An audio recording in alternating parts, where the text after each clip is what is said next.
Obviously, a very big win in a pretty special environment here in a big event. What's the emotion like for you right now? I don't know. I'll start happy. I always plan on winning. I'm very happy.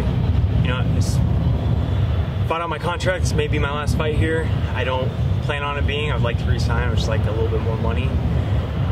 I know in some of these interviews I've done, you're a familiar face, so you guys are new. Sometimes I'm a little grumpy, but I'm gonna enjoy it.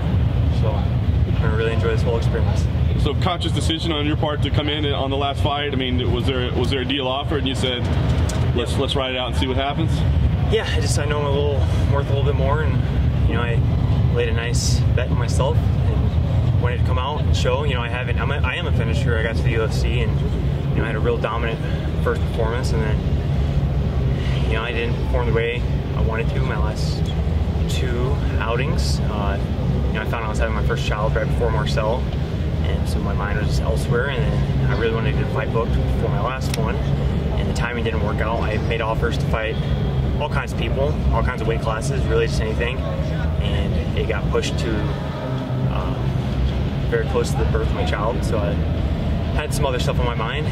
When your wife goes into emergency C-section and you have your first child and you got to leave a couple days later to go fight, sometimes it's hard to get your best performance, but then I was still confident and went out and got W. But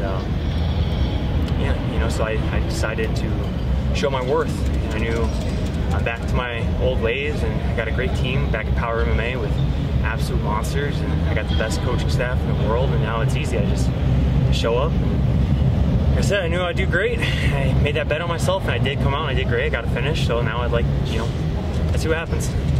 No intention of going anywhere, but I would say, I mean, was there added emotion or nerves? I mean, we think, hey, you're on foreign soil, this big crowd. I mean, that's the pressure, but you were dealing with a whole different set of things than what we were looking at.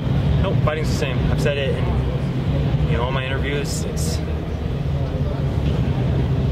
in a King Soopers parking lot or in one of the biggest arenas in the world. It's a fight. It's all the same. Doesn't matter where it's at. Doesn't matter who's watching. It's all the same. So being that this was your first UFC finish, how high does this rank in comparison to your other wins?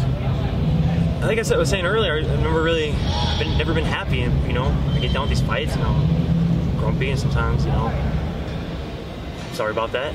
So I'm happy right now. It feels good. I'm gonna enjoy this whole thing. Climbed up on the octagon. It wasn't a crazy finish. It wasn't out of nowhere, but I just made sure to get up there. So I really wanted to enjoy the moment. John Deere's a pretty intense guy. He's obviously got a lot of power, as I'm sure you've seen and experienced. How did you go about preparing for that power, and how did the fight correspond to your expectations? Kind of like I mentioned in the cage. So I wasn't supposed to fight until October 6th card. It's gonna be my middleweight debut, and I got the opportunity to take this fight. And so, I'm coming down from 205, so this is gonna be my first. This is my first fight at middleweight, and so I didn't have time to make a game plan for myself. I handed it over to Jason. Jason, come over here real quick. My strength and conditioning coach. You can slide over here. You want to introduce yourself? Yeah, nobody wants to see me. So I put all my trust in him and my head coach Shire, and they put the program together, and I did what I was told, and it fucking sucked a lot of times, but they prepared everything. They put the game plan together, everything, strength and conditioning, diet, worked with Lockhart, the training, the dealing with Adam's, size and strength and speed and his techniques, and so it's just kind of a blur. I did what I was told, and here we are.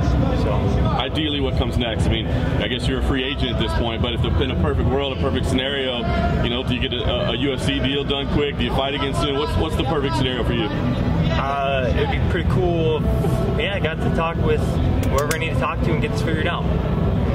Go from there. It's all. I don't know. So I've never been in this position before. So I'm gonna do it with a big smile on my face. I'm gonna enjoy it all. So. Yeah, but if you resign, is there anyone in particular you're interested in facing? Because the middleweight division is hotter than ever. Who do I want to fight in middleweight? There's a lot of guys. I want to start. I was a top 15 guy at light heavyweight until I was coming down. I don't know what this win would do for me in the rankings, or slide me in. But first things, let's start working towards. And I might fight a light heavyweight. I can fight a heavyweight too. I'm still a little chubby. You might even see me at welterweight. I just don't know. I'm just gonna, like I said, I'm gonna figure it out. But wherever I'm at, I want a nice ranked opponent, someone who's supposed to beat me, and I want to fuck him up. So